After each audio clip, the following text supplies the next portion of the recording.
പരിസ്ഥിതി ദിനത്തിൽ പ്രകൃതി സംരക്ഷണത്തിന്റെ സന്ദേശം ഉയർത്തിപ്പിടിച്ച് പറവൂരിൽ വിപുലമായ പരിപാടികൾ സംഘടിപ്പിച്ചു.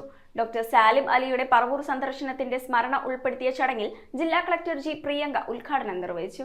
ലോക പരിസ്ഥിതി ദിനത്തോടനുബന്ധിച്ച് പറവൂരിൽ വിപുലമായ പരിപാടികളോടെ പരിസ്ഥിതി ദിനാചരണം സംഘടിപ്പിച്ചു. പറവൂർ നഗരസഭയും കാർഷിക വികസന കർഷകക്ഷേമ വകുപ്പും സംയുക്തമായി സംഘടിപ്പിച്ച പരിപാടിയിൽ പ്രശസ്ത പക്ഷിശാസ്ത്രജ്ഞൻ ഡോക്ടർ സാലിം അലിയുടെ പറവൂർ സന്ദർശനത്തിന്റെ സ്മരണയും ഉൾപ്പെടുത്തി. പറവൂർ ടൗൺ ഹാളിൽ നടന്ന ചടങ്ങ് എറണാകുളം ജില്ലാ കളക്ടർ ജി പ്രിയങ്ക IAS ഉദ്ഘാടനം ചെയ്തു.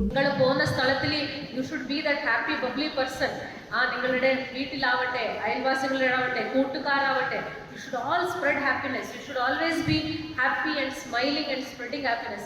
അതാണ് അൾട്ടിമേറ്റ്. പ്രകൃതി സംരക്ഷണവും ജൈവ വൈവിധ്യ പരിപാലനവും ഓരോ പൗരന്റെയും ഉത്തരവാദിത്വമാണെന്നും പരിസ്ഥിതി സംരക്ഷണ പ്രവർത്തനങ്ങളിൽ ജനപങ്കാളിത്തം കൂടുതൽ ശക്തമാകണമെന്നും കളക്ടർ പറഞ്ഞു. നഗരസഭാ ചെയർപേഴ്സൺ രമേശ് ഡി കുറുപ്പ് അധ്യക്ഷത വഹിച്ചു. പ്രശസ്ത പക്ഷിശാസ്ത്രജ്ഞനും തട്ടേക്കാട് പക്ഷി സങ്കേതത്തിലെ മുൻ ഫീൽഡ് ബയോളജിസ്റ്റുമായ ഡോക്ടർ R സുഗതനും പരിസ്ഥിതി മാധ്യമ പ്രവർത്തകനായ G ഷഹീദും മുഖ്യാതിഥികളായി പങ്കെടുത്തു. പരിസ്ഥിതി സംരക്ഷണ രംഗത്ത് ശ്രദ്ധേയ പ്രവർത്തനങ്ങൾ നടത്തിയ മുതിർന്ന പരിസ്ഥിതി പ്രവർത്തകൻ ഗോവിന്ദപിള്ളയെ ചടങ്ങിൽ ആദരിച്ചു. പരിസ്ഥിതി ദിനത്തിന്റെ ഭാഗമായി വിവിധ വിഷയങ്ങളിൽ ബോധവൽക്കരണ ക്ലാസുകളും അവതരണങ്ങളും നടന്നു. Mathrubhumi senior reporter TJ Sreejith ആപത്താകുന്ന അധിനിവേശം എന്ന വിഷയത്തിൽ ക്ലാസ് നയിച്ചപ്പോൾ CNHS പ്രതിനിധി പ്രേംചന്ദ് രഘുവരൻ മൈന ഓൺലൈൻ ടൂളിനെ കുറിച്ച് വിശദീകരിച്ചു. ഫലവൃക്ഷത്തൈ വിതരണ പദ്ധതിയുടെ വിശദീകരണവും ക്വിസ് മത്സര വിജയികൾക്കുള്ള സമ്മാനദാനവും നടന്നു. വിദ്യാർത്ഥികൾക്കും പൊതുജനങ്ങൾക്കും വൃക്ഷത്തൈകൾ വിതരണം ചെയ്തതോടൊപ്പം വന്യജീവി ഫോട്ടോഗ്രാഫി പ്രദർശനവും പരിപാടിയുടെ ഭാഗമായി ശ്രദ്ധേയമായി.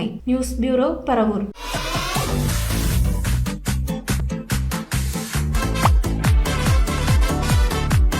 അപ്പൊ മറക്കണ്ട, നേരെ സോൾട്ടിലേക്ക്. The Salt Fashion near Sri Narayana Hall, Chullikal.